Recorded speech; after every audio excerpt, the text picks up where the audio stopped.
Greetings, everyone. This is Tom Bankston. I'm publisher of BankBeat magazine and BankBeat.biz website. This is another BankBeat Quick Takes video blog. My guest today is TJ Minnehan. He's the president of the Bank of Kaukauna in Kaukauna, Wisconsin. That's kind of in the Appleton, Green Bay area. We are pleased to visit with him. He is a rising star selection in our BankBeat magazine, the July issue. We honored 6 bankers, and TJ is one of those bankers. So we're pleased to talk to him today. TJ, how are you? I'm well, Tom. Thanks for having me. Good. TJ, with the Rising Stars, we honor people who have risen through the ranks to a position of prominence in the career. You're the president of the bank. You've been president at the Bank of Kaukauna for a little over a year. Tell us a little bit about your career and how you got to your current position. Yeah, well, I started in my banking career right out of college in the mortgage industry, and was able to enjoy some success there, and started to kind of get a more desire to spend time in banking, a more traditional banking environment, and which brought me into working at Bank of America for about 7.5 years. I spent some time with them in their retail sector. I spent some time in their operations area, had an opportunity to travel all over the country doing a variety of different jobs for them, and just continued to kind of take additional opportunities as they came. I was a part of a divestiture at one point where Bank of America divested about 200 branches to an organization called Washington Federal. That was my first foray, if you will, into community banking. They were a smaller organization than Bank of America, and that for me was kind of an eye-opening experience from the standpoint that I started to get a very different perspective about what banking is and what community banks, more importantly, mean to the communities that they serve, how they operate very differently than the larger money center banks. And I've just really loved my time in the community banking space and made the decision to kind of stay there as opposed to trying to get into any of the larger institutions. So I spent some time in Washington with that organization as a district manager. As my wife and I started to have a family, and as the family grew, we were just too far from home being out west like that. And so about 5 years ago, we took the opportunity to get a little bit closer to home, which I'm originally from Ann Arbor, Michigan.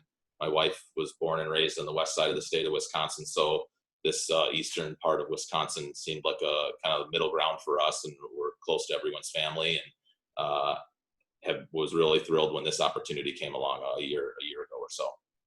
Tell us a little bit more about the transition from working at a very large bank like a B of A to working at Bank of Kaukauna, a little over 100 million in assets. That's a pretty significant difference, but share a little bit more, if you would, about that. Yeah, I think, I would say the biggest difference between working in a larger institution and working in a community bank is really the control that you have, or the ability to influence the outcomes. In the larger institutions, they serve a very great purpose to this country and do a good job, but you're kind of a cog in the wheel there, and you're just you're part of the equation. Whereas in the smaller institutions, you can really put your fingerprint on things, and you can see the significance of the work that you do on a daily basis, and the outcomes that it has for the people, and the outcomes that it has for the communities. And there's something that's really endearing about that for me. And you are the president of the bank. You have a staff, I understand, of about 22 people. So you've got people on your staff who've been there for decades, and people who grew up in the area and are just the pillars of their community. You come in, having lived in Washington, you've got to kind of overcome. I don't want to. Credibility might be not the right word, but you got to kind of gain some trust and to be an effective leader. So talk a little bit about how you did that. Did you understand that would be a challenge going into it, and how would you say it's worked out?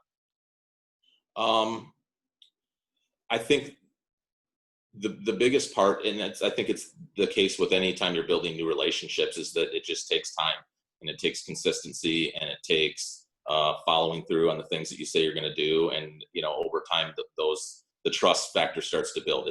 Trust is something that you can't just expect or demand. It's going to be built and earned over time.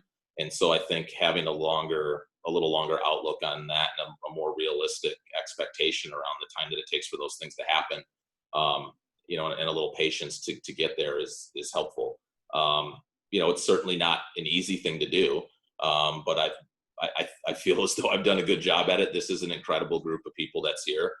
I keep telling people, they ask me, how are you liking it there? How are you liking it there? And I feel like I just continue to pinch myself when I come in here every day, because the culture that existed here was pretty fantastic. And I think my responsibility is to continue to foster that and hopefully create an environment where the next generation of people can feel good about working here for 20 or 30 years. And as you reflect back on your career, are there people who are inspirational to you, or maybe people you still consider to be a mentor to you, just share a little bit about what it is that has guided you through some of the transitions you've had to make? Yeah, I've always throughout my career sought individuals around me that I had respect for, looked up to, and tried to kind of find a way to hitch my wagon to them, and even express to them that, hey, I really like the way that you carried yourself, or you do this, or whatever it is. Can you help me and can you teach me? And I feel like I've been able to build a bit of a reservoir of those type of people that I can reach out to. And certainly in this role, being new to it, there's been plenty of that that I've needed to do. And it's a really critical thing, I think, for any leader to kind of have those outlets of people or influences in their lives that they can reach out to. Mm-hmm. TJ, tell us a little bit about the economy that you're seeing there in eastern Wisconsin. Obviously, it's kind of a unique time. What are you seeing more locally for you? The biggest thing I would say that we're dealing with is just uncertainty. I mean, there's the craziness that's going on in the world right now with the coronavirus. Certainly has everyone on the edge of their seats. I think you're seeing the effects of it more prominently in some places than others. We're fortunate here in eastern Wisconsin, and really the state of Wisconsin in a whole, in that we're relatively a little bit more stable, I would say, than the rest of the country in many regards. If you think back to the housing crisis of 2008 and the recession there, we didn't have the big market swings and volatility that the rest of the country experienced. And I would say it's probably a little early to say what we're experiencing now. I would say that we're in the midst of it and in the heat of it. And I think it's a little early to determine what the outcomes are going to be. But I think there's some uncertainty. I also think that we're seeing a lot of things starting to bounce back and some more optimism locally. I know that from a demand perspective, our commercial loan demand is higher than it's ever been. Wow. Which is great. As things started to shut down in early March, a lot of folks kind of just put things on hold, and we're seeing a lot of that rebound now. And there's some more there's a lot more optimism now than I would say even 60 or 90 days ago about how things are going to work out. So that's been good. And my outlook is bright on the future. I think we have some challenges ahead of us, but I think that we're going to have to figure out how to deal with them. Because I don't think we can go back to where we were in March and April and reasonably expect to have any sort of economic growth in doing so. But you're seeing loan demand hold up from kind of your earlier year expectations. Yeah, absolutely. Yep. Yeah.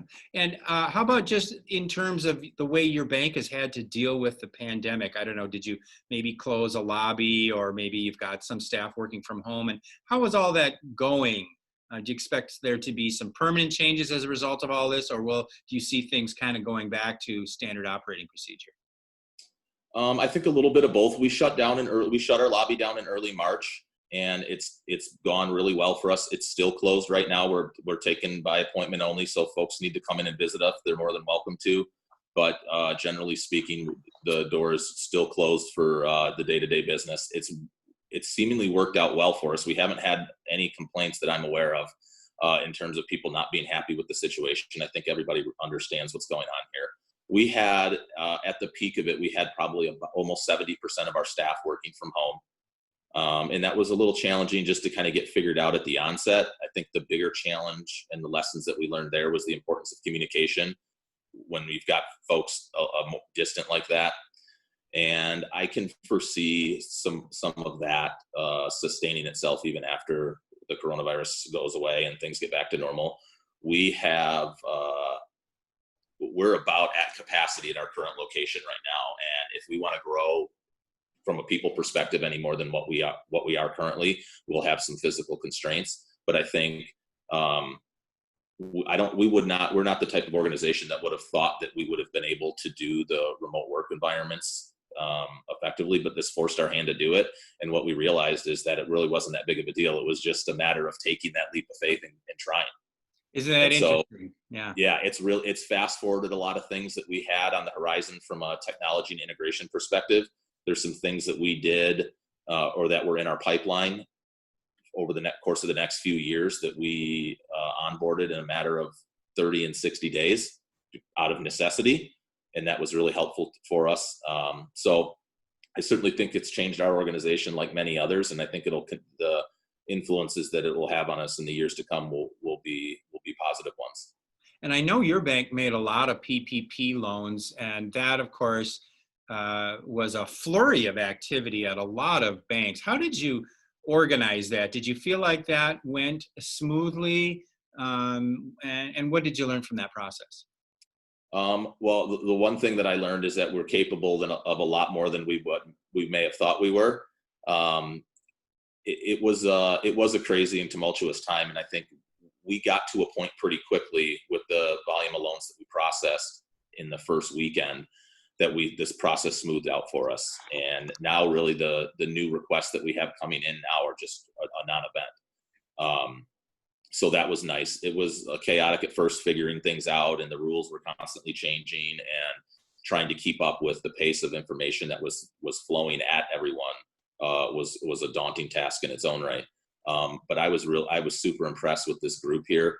There was not an individual in our organization that did not have their hands involved in something related to that to some degree or another. And it really was a team effort given the volume that we processed. It had to be.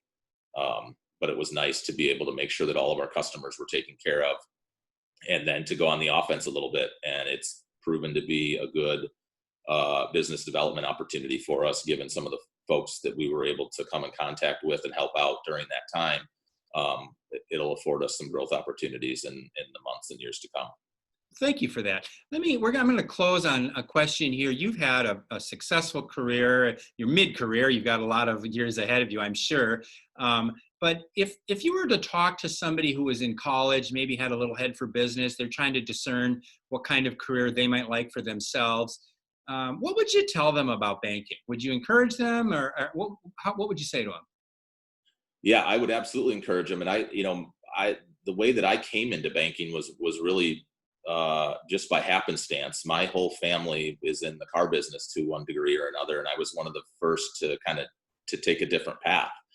And a lot of people think about banking, and it doesn't sound like a very exciting industry, quite frankly, but it is an incredibly exciting industry when you think about the influence that you get to have on people's lives and the significance of the work that we do for people and the guidance that we provide to the small business owners. I mean, it's an incredibly rewarding career and opportunity, not to mention the whole leadership piece of that as well, where not only are you influencing your customers' lives, but then getting an opportunity to try to have an influence on the individuals that you work with in their lives.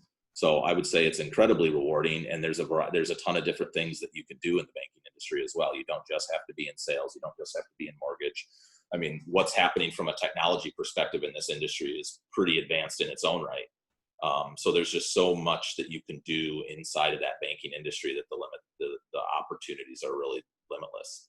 Well, TJ, thank you very much for that insight. I appreciate you taking some time to visit with us here on the Bank Beat Quick Takes video blog.